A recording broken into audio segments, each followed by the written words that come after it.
Well, good afternoon officially to everyone who's in our current time zone. My name is Belinda Doveston. Welcome to our Contribution Compass webinar this day. Today we're having a midday session, and thank you so much for taking time out to come and share and learn and connect with us today. I trust that there'll be massive amounts of value for you as we go through this webinar, and we really highlight and focus on some key things to focus on in terms of our talent and our flow.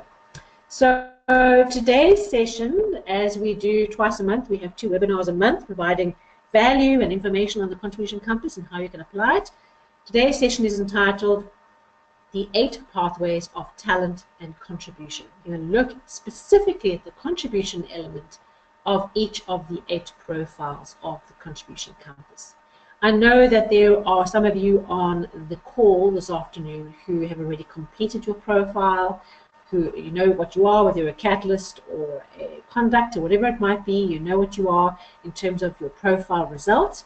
And there are also some of you who are brand new to the Contribution Compass family and are yet to learn what your profile might be, and this might be your first opportunity of connecting with us and hearing more about the Contribution Compass. So whatever it might be for you, no matter what you might be sitting with as your talent and contribution challenge today, we're here to think about it in a new way and to really tap into the deep and wonderful potential of our human talent. And you'll hear us talk about the water and this expedition across water as a very powerful imagery of understanding what it means to tap into this massive resource being our human potential, not only in our own lives and what we contribute into our own happiness and our own well-being, but also what we contribute into the place we spend the majority of our life, as crazy as that is, our workplace contribution. Okay, so today we're really going to get a little bit of insight into the 8 pathways. If you've done your profile, this is a retouch point of refocusing on what it is that you should be focusing on, what is your particular contribution that you can make. If you're new to the Contribution Compass, perhaps as we go through, think about, as I'm describing the different profiles, what it means for you, where you might be, and what are some of the lessons that you can take away with as we go through this process as well. But first up, I'd like to talk a little bit around the consciousness of thought around teams.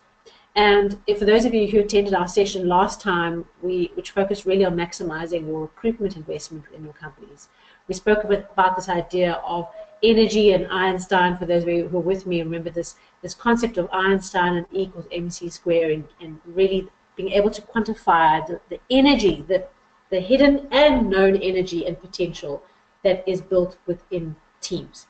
So one of the great ways of thinking about that and thinking about today's session around talent and flow and contribution is thinking about how we work together as a team on board a ship.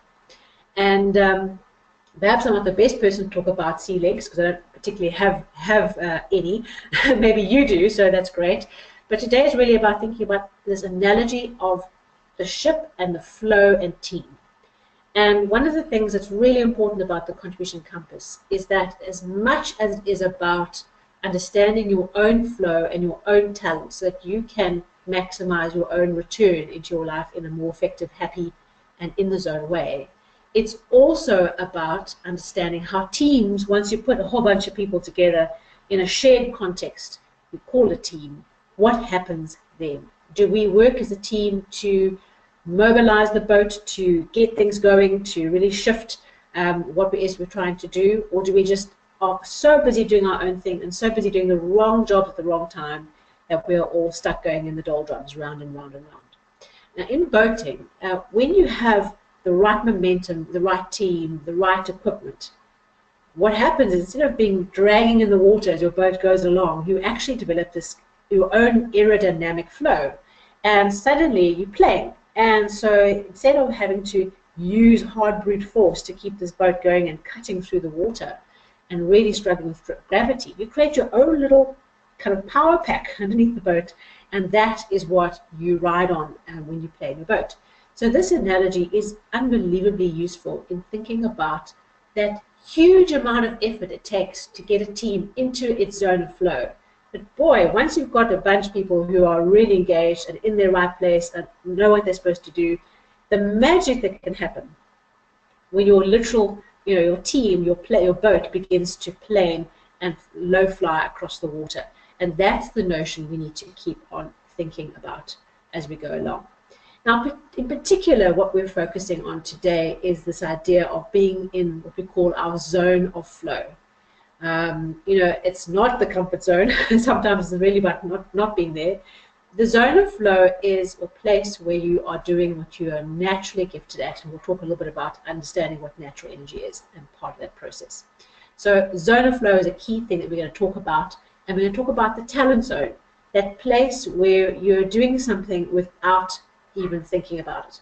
And what I'd like us to do is I'm going to go and open a poll next, just to get your thoughts on where you're at with your talent zone. This is now really about you in your own career, in your own life. We can deal with teams on that another day. This is really about focusing on you and your talent zone. And I'd like you, even if you want to close your eyes, you're more than welcome to. I can't see what you're doing. But it's just to think about a moment in your career, in your work life, where time stood still. You didn't even realize you were working. You didn't feel like you were working because you were enmeshed in doing something, and what you did created massive amounts of value. So think about that experience. Visualize or think about it or hold it in your mind. Perhaps it's an experience, a moment, a place in your career where you had that experience. It wasn't work. You were just doing what you were born to do. If you've never had that experience, even if it's for a few brief seconds, then we've got work to do and talk to us about that. But every one of us should have a moment where we just were in the zone and what that experience felt like. So hold on to that feeling, that visual context around that moment. And what I'll do next, I'm going to load a poll up onto your screen. And the poll I'm going to ask you to fill out is, what is your biggest obstacle to maximizing your contribution? Because we're talking about talent. What's your biggest obstacle to maximizing your flow? And what I'd like you to do is just click on the answer that's most appropriate to you right now. Some of the options we've included are, for example, you might have the wrong people or people who are out of your flow in the team around you.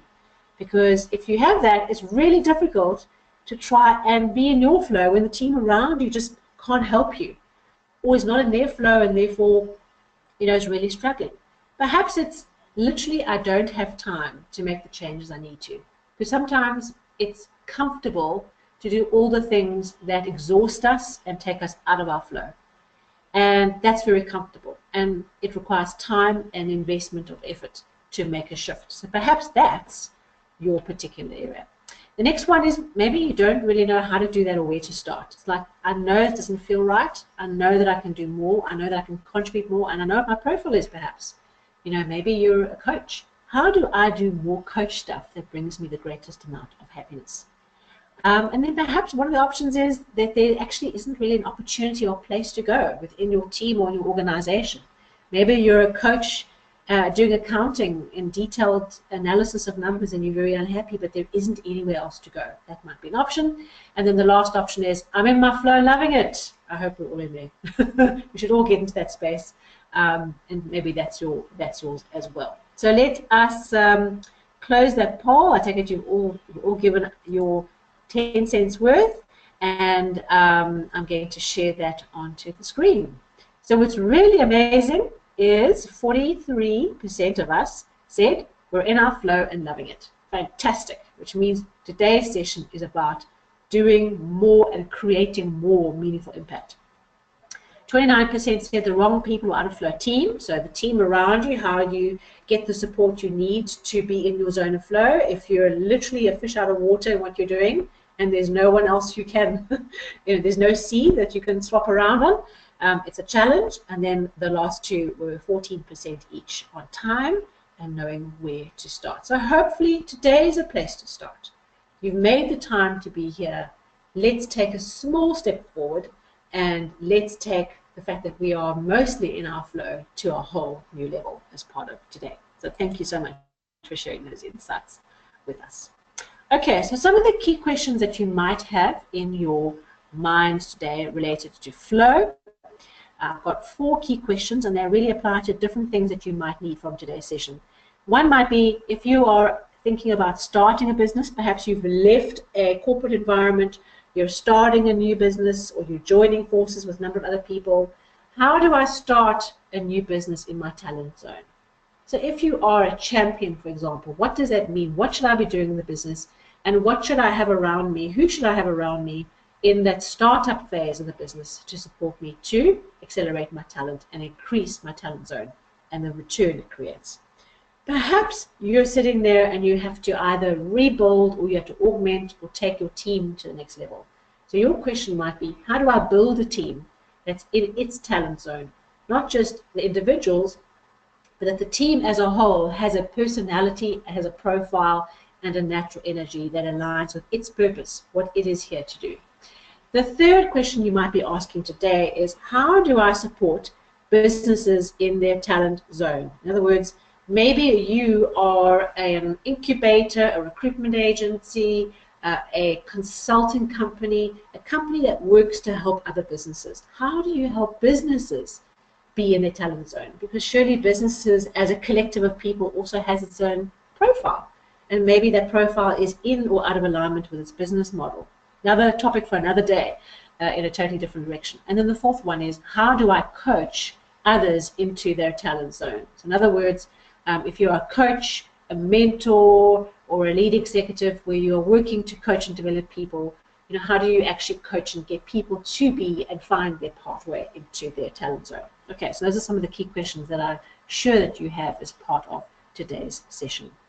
Okay, so let's now kickstart into the main part of the process this afternoon and talk about what is natural energy. Natural energy is the core of what we talk about in the contribution compass. You can imagine it's like the elements. It's the waves, it's the wind, it's the flow that we have that we can tap into and harness. We can try and tap into that flow in a number of different ways. Natural energy says that under pressure in a critical moment when we are having to make a decision or take action, or we're having to get the job done, we're going to default to doing that in the most natural way possible. The neurons are going to fire off. We're going to think from our deep primal part of our brain first, and we're going to react. And how we react in that moment, I can promise you, is our natural energy. That is what we do without having to think about it. And so if we can learn to understand what that natural energy is, and instead of being a victim to it or being pulled along by it, that we actually use it as a force to create contribution, how amazing would that be? What if we put teams together where the teams were placed there and created using natural energy? So each person responds from a natural energy in the moment of stress, in the way that is natural to them and in the way that the team needs them to react. So there's a harmony and a synergy because we are all working together without having to think about it, and we're having a lot of fun, which is, of course, very, very important. Okay, so that's natural energy. We say there's 4 different types of natural energy. There's the activating natural energy, which really accelerates and ignites change. So as we're going through this, perhaps if you haven't yet done your profile, think about what part of the natural energy are you strongest at, so that we can work it out in your own mind where you might sit. And so the activating energy is really about accelerating and igniting that change. It's about getting things done and moving things forward. And energy, it's red. It's got vitality and movement and change that comes with it. Then we have the inspiring natural energy. So under pressure, what do we first do? We first go and connect with other people. We think about the team. We think about the growth of the people around us. We think about human performance. So people high in inspiring natural energy create this focus on building others and building the team's performance. Then we have sustaining natural energy. This is grounded and cooling and earthy. And this is all about bringing others' ideas to life. It's the earth into which the seeds come. So we support life, we grow seeds, we grow life, but we do that by holding everything together. And so sustaining types are slower, they're more grounded, they're more very conscious around space and time and where and when, and they have this very kind of calming, process-focused view of the world. That is a contribution that the rest of us will fly off the earth if we were all activating types. This is really what brings it into manifestation, as it were. And then the fourth type, our natural energy, is tempering. And this is our sharpening the organizational sword, refining the organization, tweaking performance through analysis and precision, and looking at detailed numbers and numbers and data and words. It's really getting to the nitty-gritties of the fine-tuning. And so the tempering type brings our four natural energies to a close. We all have a dominant natural energy, and when you do your profile report, those of you who've read down yours, you'll see that on page 13 is a breakdown of the four types of natural energy that have come out of the assessment. So in other words, your percentage of activating, inspiring, sustaining, and tempering. We all have a combination of those things. We also have learned behaviors that we've had to develop. We've had to develop, good people skills and good, routine and discipline and all these things that we develop to make us well-rounded people. Yet under pressure, there'll be a predominant natural energy that always comes to the fore. Okay. And those four natural energies then combine, depending on how the balance and the weighting of those natural energies will give you your specific, unique chart and layout of what your profile looks like, and from that, your main profile. So remember, we are a lot of things. We can't put people into boxes. As much as it's comfortable to do that, it's what we know how to do. It's really about understanding that when we get the label, it's not about here you are, boom. It's about, if you focus here on this particular thing, this is the thing that's going to accelerate your contribution and your talent the fastest. You can go and dabble in other things, and we must develop as well-rounded human beings.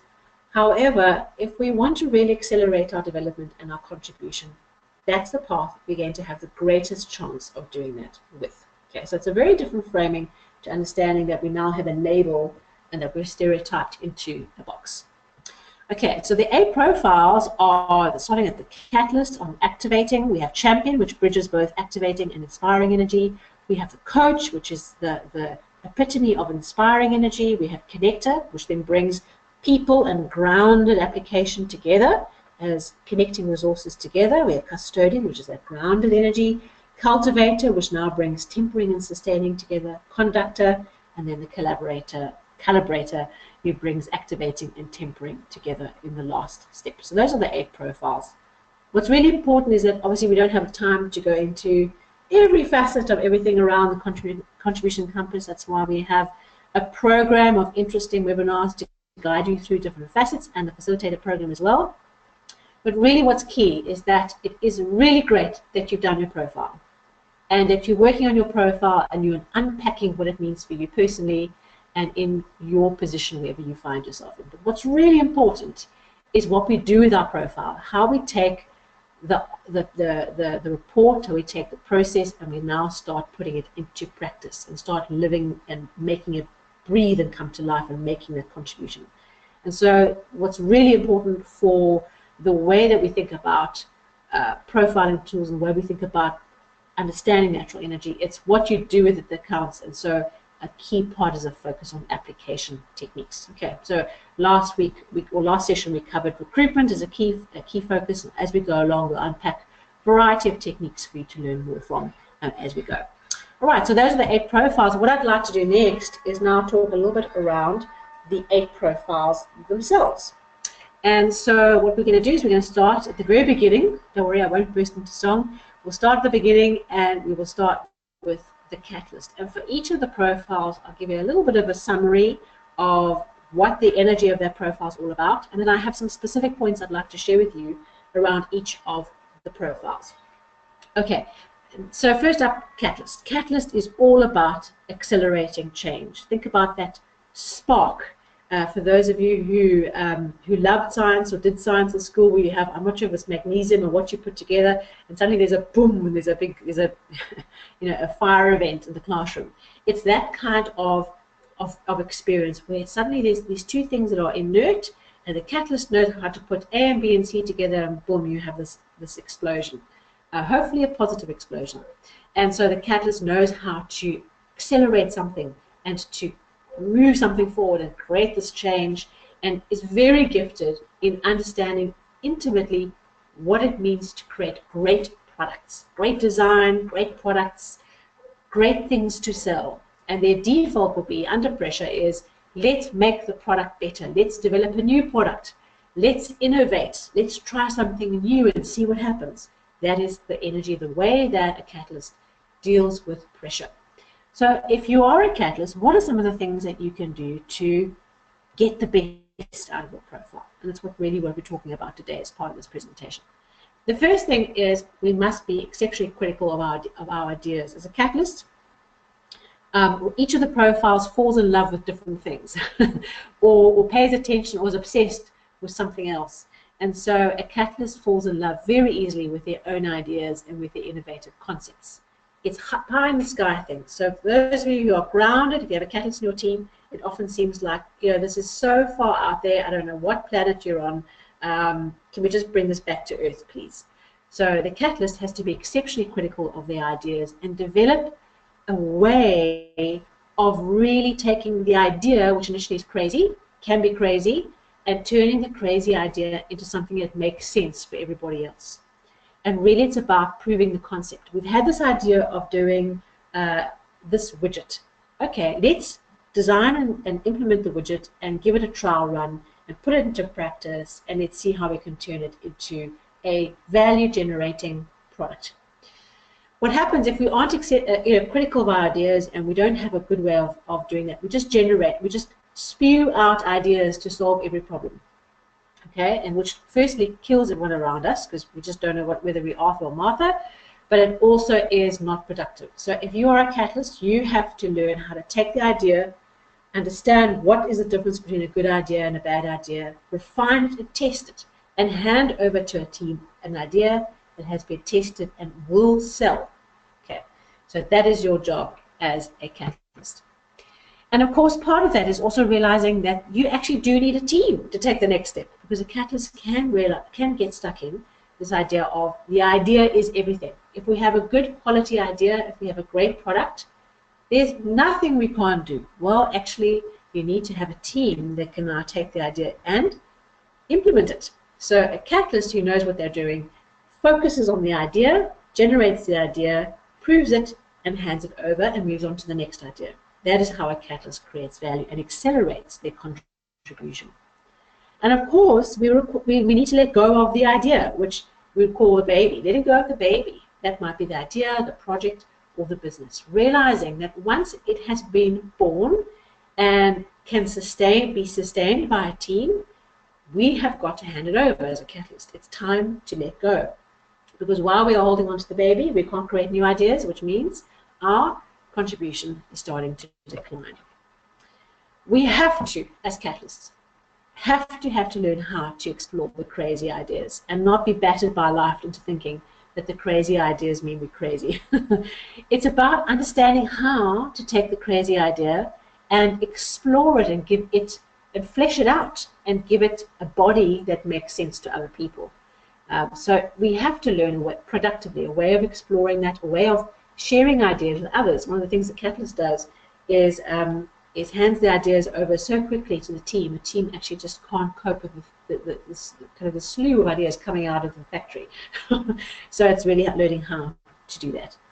And driving change in a way that really takes into account people. So because the Catalyst is gifted at creating change, they also have a responsibility to understand how that change impacts the team and realizing that people need to take change forward. It's not a question of putting a light on and that's the end of it. They can always improve by under-promising and over-delivering. So don't sell the moon and deliver a piece of rock. It's learning how to be absolutely clear and thoughtful of what it is that we're promising and deliver more than that, rather than the other way around. And a commitment to completion is a catalyst, very important, learning how to finish things and in the process removing distraction and being absolutely focused. So a catalyst will have a thing in front of them and a new idea will come along and they'll go, oh, that's interesting, and they'll stop what they're doing and run off for the next thing. They have to, if they want to create contribution, if you're a catalyst, the way you create contribution is that you learn how to develop the idea, hand it over and start the next one, and create structures around you to remove anything that might distract you. Okay, so that is the catalyst. How do you really take your gift, your talent, which is ideas and innovation, and how do you mature that and develop more contribution and more value as a result? Now, the champion profile is all about blazing a trail, being the champion for the cause. Literally, there's a reason why there's an Olympic athlete with a torch running in front of you. It's because he has an idea. The torch is the idea that the catalyst has created. Okay, it's a concept. What the champion can do that no one else can do as well is to take that idea into the market and say, here he, this is the thing you must buy because it's so amazing. This torch is the most amazing torch that's ever been made. And so the champion has this ability of taking the idea and running with it. They don't necessarily need to create the idea. If you've got a very high activating energy as a champion, you will naturally be in the product development mindset, but you don't have to create the product. That's not where you create your contribution. You take the product to the marketplace. So people who are naturally gifted at selling, or broadcasting, or public speaking, or being out in the limelight are typically have very high champion energy in their chart. And so if you have a great idea and you're really inspired, there's nothing a champion cannot do with a great idea that the catalyst has created. So what are some of the ways that if you are a champion that you can maximize your contribution? Well, the one thing is, because you are, your role and what you should be talented at is taking the idea to market. What you need to do is make sure that you're taking the idea to market at the right time. Okay.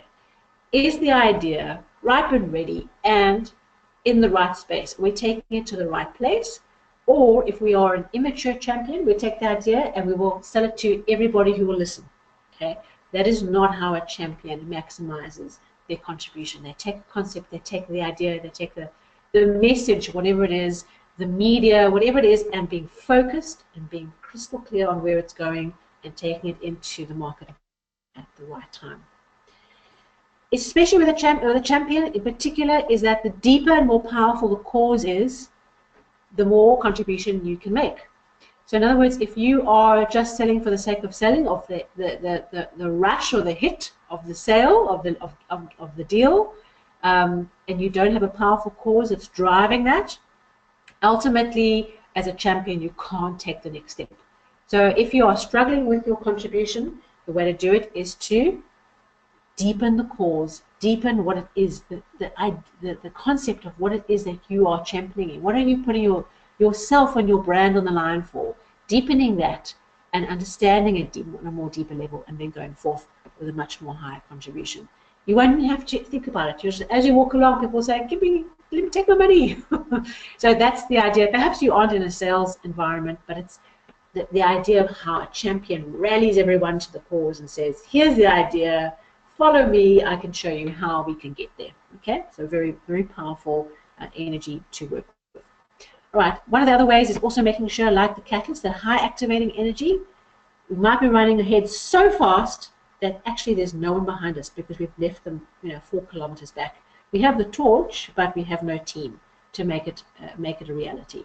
So a champion, just like with the catalyst, the idea of a team, keeping pace, not running too fast, keeping in check with the people behind us is really critical as well.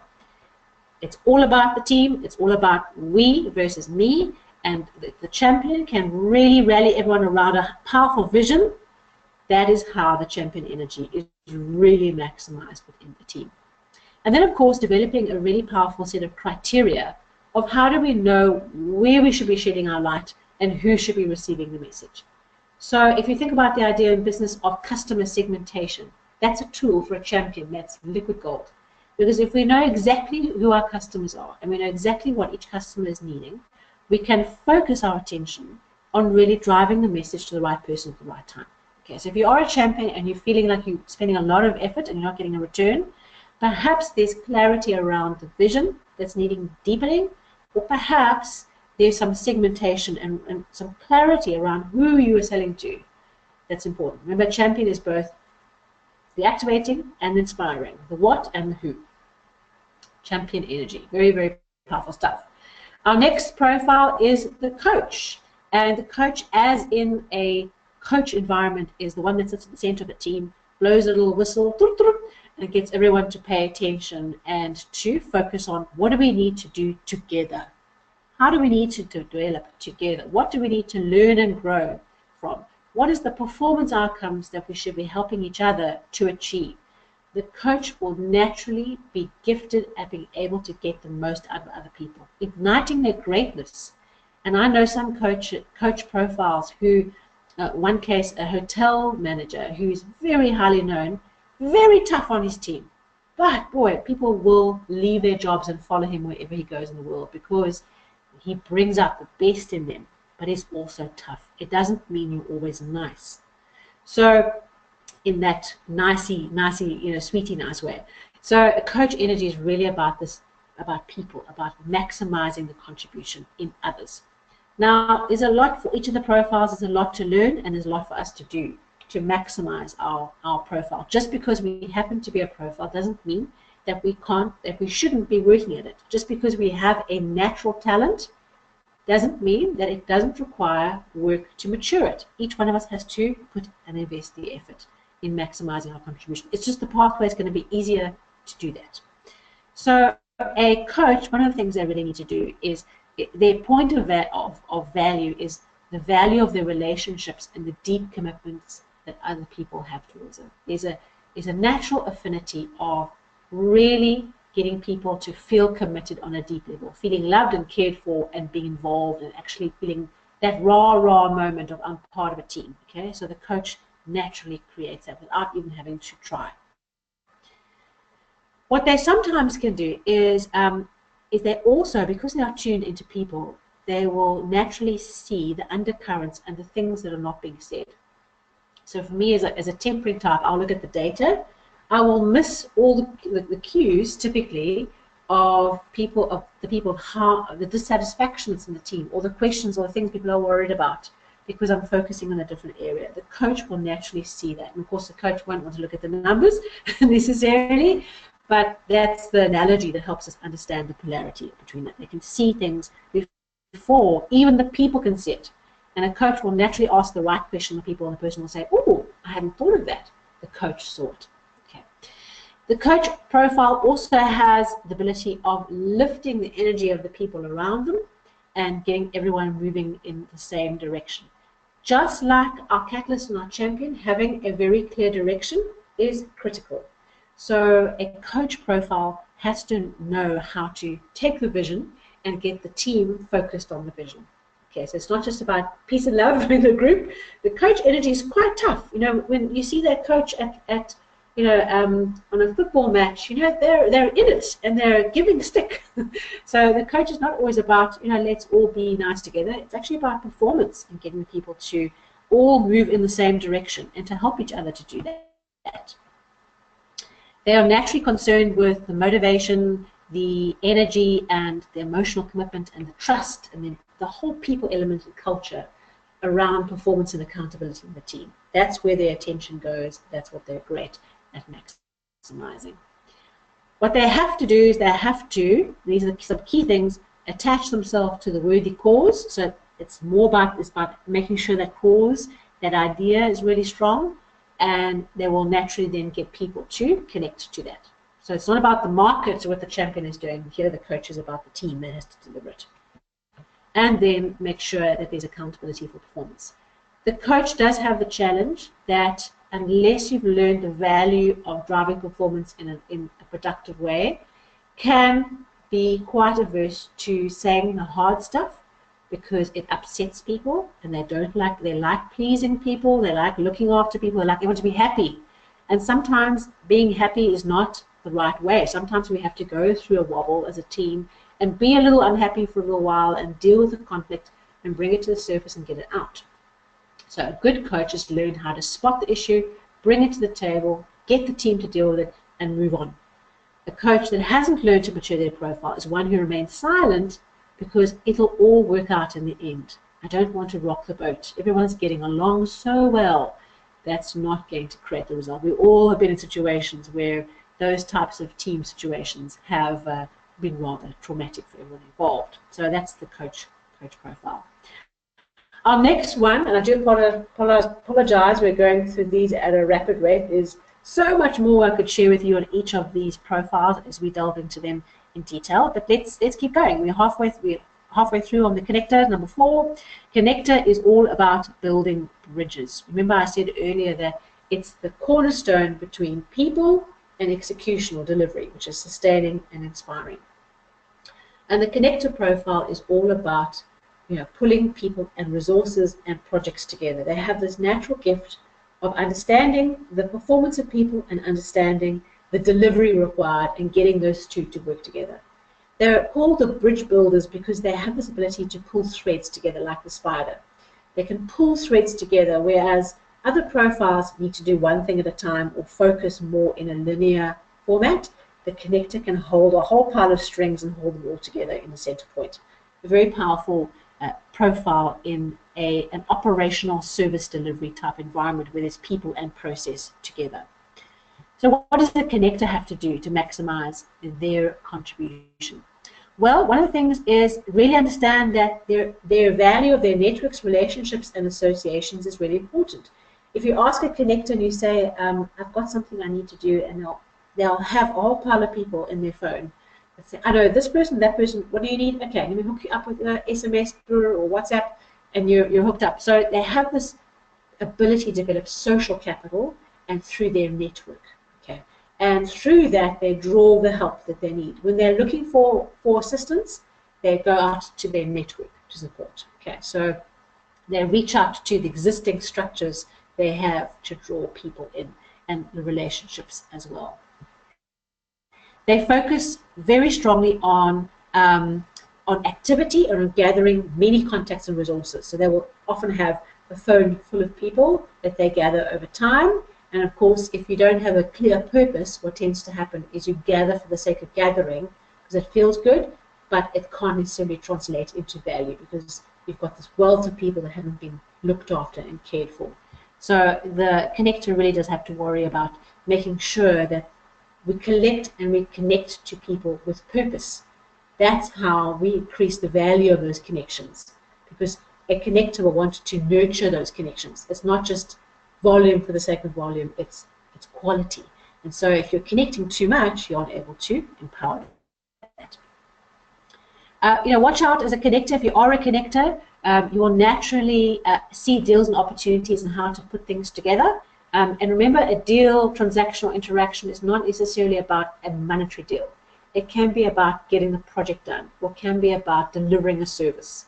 Okay, and what tends to happen is the connector profile with all grounded profiles can get quite lost in the activity rather than the idea, which the catalyst types are really good at, and they can get locked into the ongoing activity.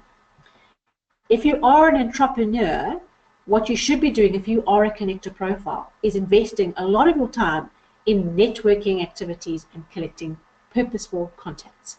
So each of these profiles, depending whether you're in a leadership position, an executive, an entrepreneur, whatever your place is, there's different ways of thinking about what it is that we have to do to maximize our contribution. So if you are an entrepreneur, you create a lot of value naturally through building a network. So that's what you should be doing and focused upon.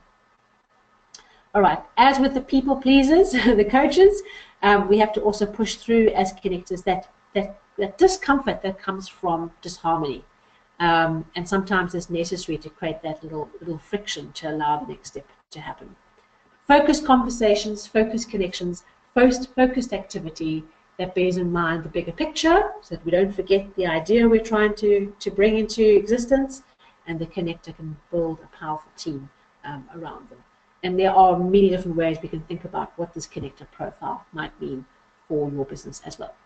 Okay, next up, we're now around onto the other side. We're heading towards, we're due south now, we're heading around, and we meet the custodian. The custodian is all about grounded application, routine, process, operational excellence, delivering on the promise. They take the promise, which is the idea that the catalyst came up with, and they said, we are going to bring this to life, and we are going to deliver on the promise we made within the idea. And so they are very grounded and practical and really understand the realities of bringing the idea to life. A great custodian has learned how to support and be absolutely excellent at operational delivery. And remember that each of these profiles is strategic in nature. We don't have a view that particular profiles are the strategy profiles, for example. Every profile is strategic in its own way. The custodian is strategic from its part of the compass and focusing on honoring the promise to the customer. Okay, so what might be some of the ways, if you are a custodian, that you can maximize your natural energy? So it's really about recognizing that there's massive value in our ability as a custodian to honor the promise we've made to the client, to the idea, and being able to utilize resources really well. You know, custodians really understand resource usage. You know, that we have limited resources, just like a farmer would, or someone who has cattle, understanding the resources we have, and we have to make good use of the resources that we have. They can also, if you're a custodian, mature your ability to really pick up when something doesn't feel right. You know, there's an interesting sixth sense, as it were, with custodians, because they are so plugged into the here and now, into the space-time continuum, you could call it, that they literally are able to tune in to what's happening around them and what doesn't feel right, what's going to go amiss in the process, whereas it's complete opposite. That high activating energy is all about the idea, generate the idea, and about new, and about trying something different. The custodian has the sense where, or we're going to have a problem there, or I just have a feeling that, you know, you've got to learn how to listen to that spidey sense, as it were, and learn how to bring that contribution to your profile. The custodians are also what we call the conscience of the organization. They'll be the ones that said, but we promised the customer a 2-day turnaround time. Now you're saying we'll only deliver a 3-day turnaround time. That's not fair. You know, obviously all the profiles have, you know, should have a moral compass built into their activity. But really the custodian naturally understands what's right and what we said we would do and what we are doing and where there's a gap. And when you have an uncomfortable custodian or team is where we're actually not able to deliver on what we said. It creates huge amounts of distrust within a custodian. They should also focus their ideas on operational efficiency, but operational effectiveness, delivering what it said we would do through routine processes, through creating a trust, that they really are the trust bucket. You know, they're the ones that hold the organization and create trust in the marketplace, because what we say we do, we do. And that's the journey they carry for us. If you are an entrepreneur and you are a custodian profile, let's break the myth that you can only be an entrepreneur if you're a catalyst or a champion. We get so often we get asked that. And an entrepreneur, obviously starting new things and trying and doing things that are innovative and out the box is more likely to be a high activating type activity. An entrepreneur can be any profile. It just is a different type of business. So custodians will be drawn more to customer journey and experience businesses, service. So if you are a custodian entrepreneur, your value that you contribute to your company is through your inherent understanding of service, of customer retention, and developing long-term customer relationships, not because of the relationship per se, but because we honor what we say and we create a relationship of trust over time. These are long-term relationships.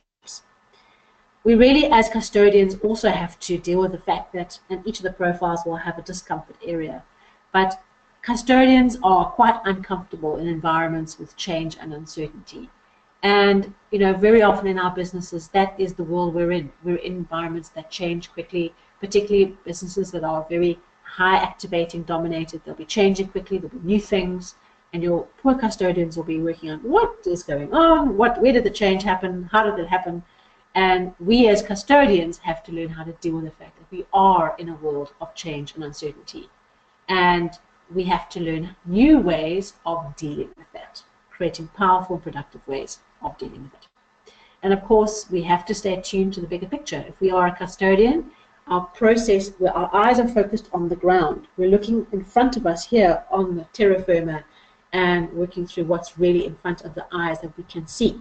However, we have to know that there's a bigger picture, and we have to keep our eyes focused that what is happening on the ground, is that the bigger picture?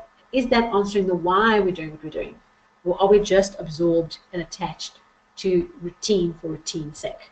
Okay, so it's take those eyes and just know there's an idea. Are we bringing the idea to life? Are we checking? Yes, yes, we're in tune. Okay, cool, we can keep going. All right, the cultivator is a profile that then bridges that sustaining ground energy and our tempering energy. So here, although we are now moving towards tempering, we're still on this analogy of farming. Now we don't have cattle that we're herding and looking after. We now have plants in a greenhouse that we're tweaking and refining. I think these are strawberries that you're looking at.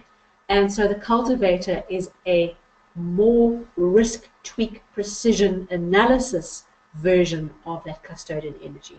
Here we are thinking about how do we nurture growth for the long term. Cultivators are excellent for long-term projects, complex, understanding risk, understanding complexity, pulling a whole lot of things together, managing things for the long term, and they think long term. You know, cultivators are about, we're not just thinking about this crop, we're also plowing the land, and we're thinking about rotation, and we're thinking about what happens in that piece of land, you know, in year 3 or year 5. So that cultivator energy is very grounded, is very focused on aware of risk and aware of complexity and how to manage complexity effectively. Okay, so what might be some of the things that you can do if you are a cultivator? How can you maximize your contribution?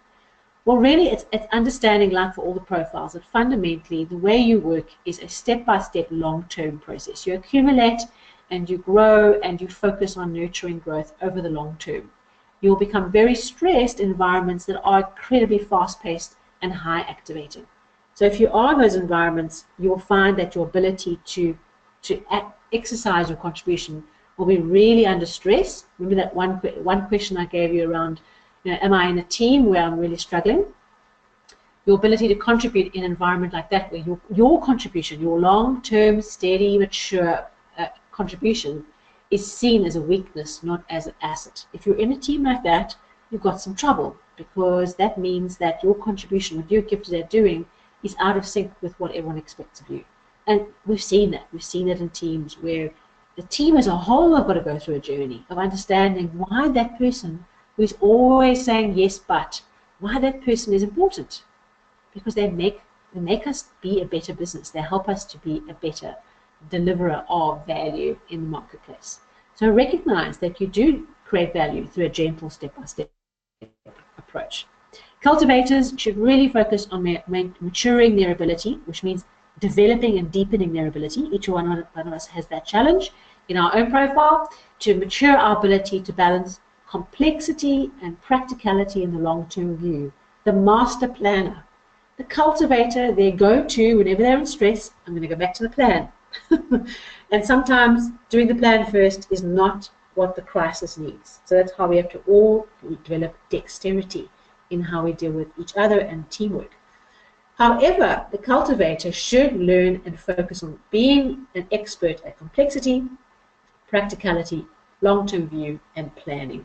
Planning.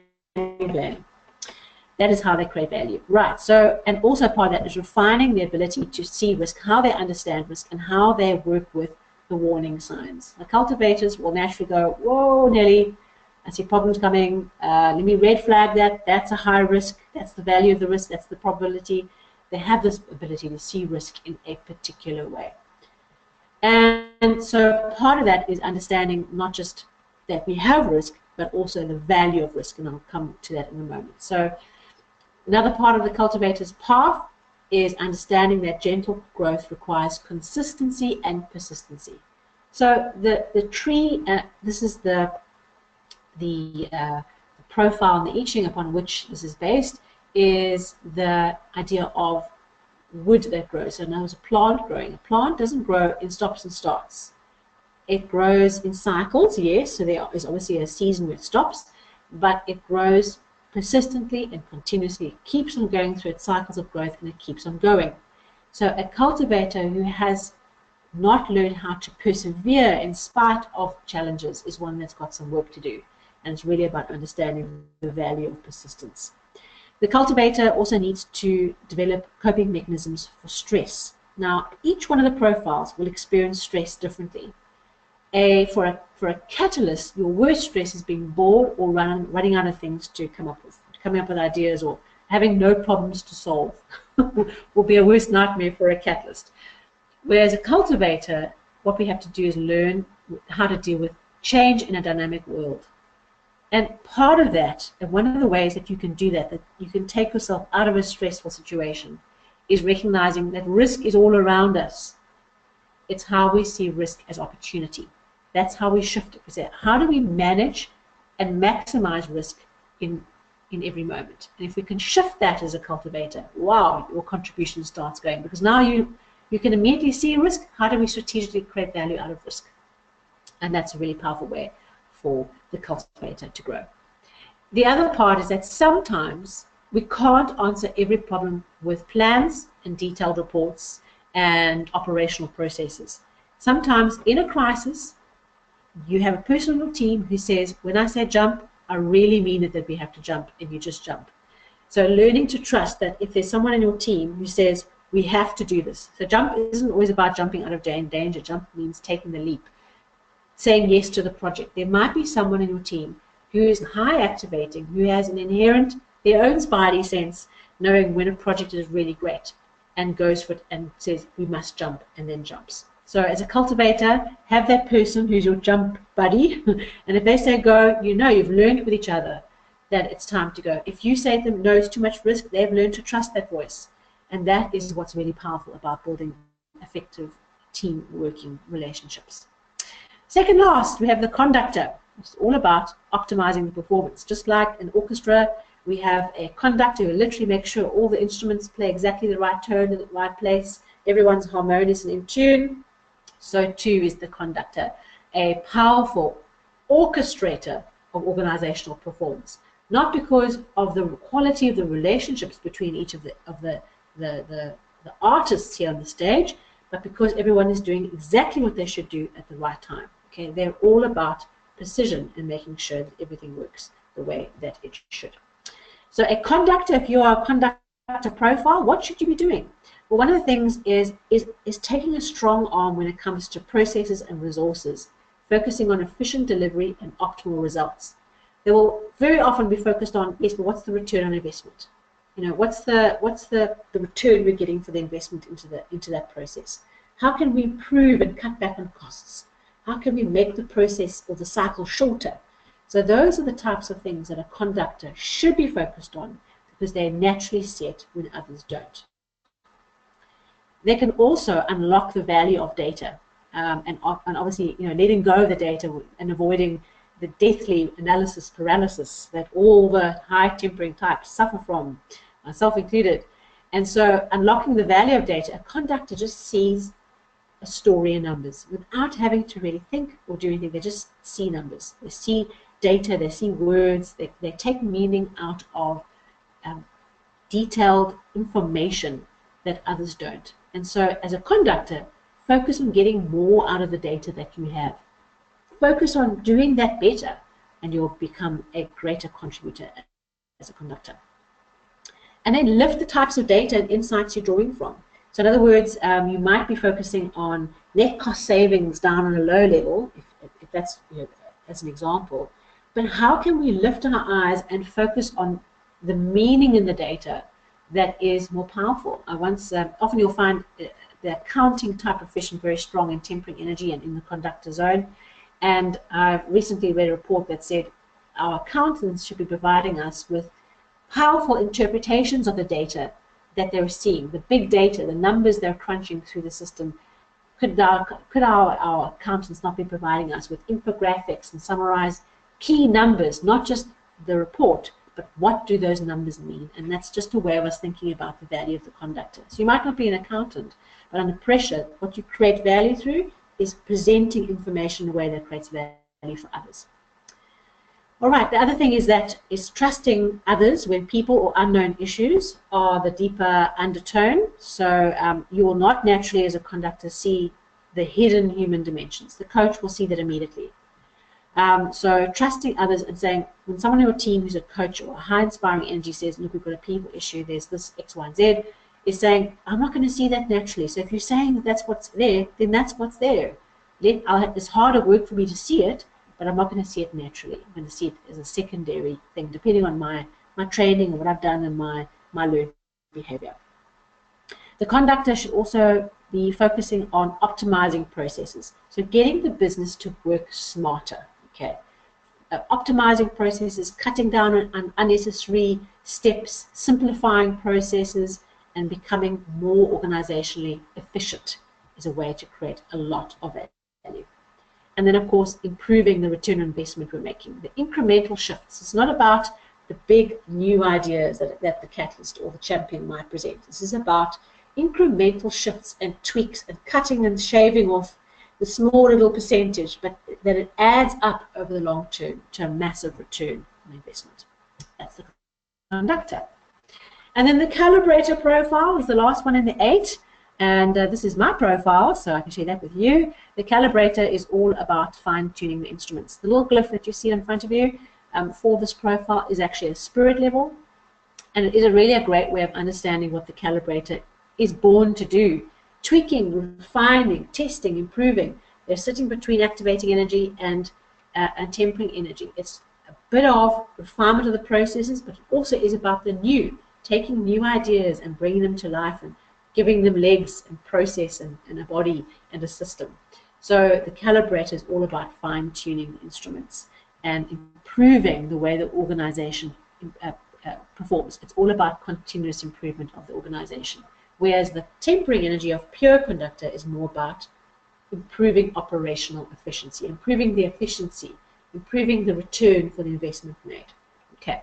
The calibrator, what they should do when they're focusing on maximizing their contribution is to focus on the value they create through their ability to embed everything that's been learned into a higher level of working. So what the calibrator, and I can say this from my personal experience, what a calibrator does well is taking the learning and saying, how do we take that and we put it into a system, and I don't mean IT, I mean a system as in a systems thinking system. How do we take all those things and we turn them into something that lives by itself and continues to create value? So you take all the things, the people, the team, the process, you know, the organization as a whole, the business model, whatever level you're calibrating, and turn it into something that will continue, the gift that keeps on giving, the system that continues, that can continue with itself and has value by itself if every other team member disappeared. The thing that creates value that you can sell, that creates value in your organization, the intellectual property, all those types of things are things that a calibrator should mature and learn how to do really well. Taking the things that are tacit and hidden in knowledge and turning it into something that's explicit, something that has value all by itself. And of course, very tough for me to say this because I have this problem, as all high temperings do, is letting go of perfection and learning to accept Pareto's principle of 80-20. So, you know, we cannot hold on and perfect the idea until the idea or the system is perfect before we let it create value. We have to focus on what's the most important part of value, release that, and know that we will always be tinkering and refining that. And so it's really about how do we let go of perfection and know when something's ready. And so we naturally want to hold on to it until it's perfect, but it's never perfect. Nothing's ever perfect because the moment you release it, you've learned something, you've grown, and so now we have to go through another cycle of development. And so the calibrator's work is never done. Yay! Okay, so the calibrator is also lifting the level of the system being focused on. We could, as a calibrator, be on the micro level, focusing on system on a very low level. And as we go up, as we calibrate at a high level, we start calibrating teams, we start calibrating companies, we start calibrating economies. It's about that idea of lifting up. What are you calibrating? Lift up the game you're playing and you'll create more contribution. Mastering our ability to measure and replicate principles, building a foundation, taking something and to duplicate it. Take a business model you created here, take an idea or a process you created here. Can that be duplicated by someone else sitting across the country from you? Yes, great. Tick. Next one. So it's really about developing this and mastering this ability to take the idea, systematize it, and duplicate that. And that's the job of the calibrator. And that's how they create value. And of course, we always have to bear in mind as calibrators that our system is only as good as the people who use it. You can have the most amazing system, but if the people are not using it the way they should, you're not creating value. And sometimes what you can do is a calibrator can put all their attention on the system, process, policy, technology, and forget that that is actually driven by the quality of the mind sitting behind it. So if we put more attention to the people, our system creates more value, and really making sure we bring heart into the systems thinking that we work with as calibrators. That was the whirlwind tour of maximizing contribution for each of the 8 profiles. Obviously, there's a huge amount more of information. I could be keeping you here for 16 hours, I think. 2 hours per profile of really how to unlock and work with your maximizing your contribution. And so, you know, let's work with it and take the journey as we go forward in working harder and more smarter with our profiles, adding more contribution and creating more results. So if you are interested in doing more and learning more with us, depending on your purpose here today, if you haven't done your profile, I really encourage you to do so. And if you have done so and your team has done your profile, perhaps consider having one of our accredited partners complete a team assessment with you, really providing you with a view on the personality of your team and the profile of your team, what are the challenges you as a team have to work on, and what are some of the placement and recruitment issues that you have to think about as you go through that. And if you are curious to learn more, we also have a partner program where you can join our partner community. And particularly if you're wanting to use the profile extensively within your company, perhaps you're a coach, you're a mentor, you're a facilitator, or even an entrepreneur where you're wanting to really roll this out within your teams, perhaps consider joining our partner program and learning more about that. And really, a couple of key things is that the partner program is aimed at building our community of practitioners. And so we encourage you to approach us and to talk to us about becoming a partner. There's really a low upfront investment, almost nil, a high return on that investment, and a very exciting, engaged learning process we take you through as we learn and grow together. This is not about a 4-day course where you get slam dunked with information and then you have to try and work out how to apply it. It's a 5-month process we go through. It is a structured step-by-step journey of learning and developing your understanding of the contribution compass and turning it into a result. This is all about maximizing contribution and maximizing return. We also are very focused on building our community. It's a key part of what we do. And hopefully if you join our partner program, we will see you in October for our annual partner conference in the Drakensberg. So if you're ready to embark and learn more and to do more with us, we'd love to hear more from you. What I do encourage you to do is, while I'm just giving a closeout and sharing with you the upcoming events that you might be interested in, I would just encourage you please to click on the poll. If there's something that you'd like to do as a next step with us, then please let us know. You can tick more than one box if more than one applies to you, so please go along and click that. Perhaps you're keen to take a next step and would like to chat. If you're interested in doing your profile or your team's profile or partner program, or if you're just not yet ready and you're not yet there, then feel free to give us that note as well. Tick that off. And while you're doing that, I'll just let you know about what's happening in the team. So coming up at the end of July, the 26th of July at 11 a.m. is our next webinar that you are more than welcome to register for. It's entitled Growing Your Company Through Growing Your Talent. We're going to focus on some specific growing the team application approaches for that. That's 26th of July, 11 to 12. And then on the 2nd of August, our next facilitator program commences. It's a webinar-driven program supported with online e-learning, 10 sessions of 2 hours each over a period of 5 months. So that is what I'd like to share with you today. Thank you so much for joining us. Thank you for sharing and filling out the poll and being part of the team here today. And wish you an amazing maximized contribution day. I wish you an amazing month ahead as you think about your talent and your contribution and how you can take it to the next level using your profile and what you know about your natural energy. Thank you so much, everybody. Have a great day forever.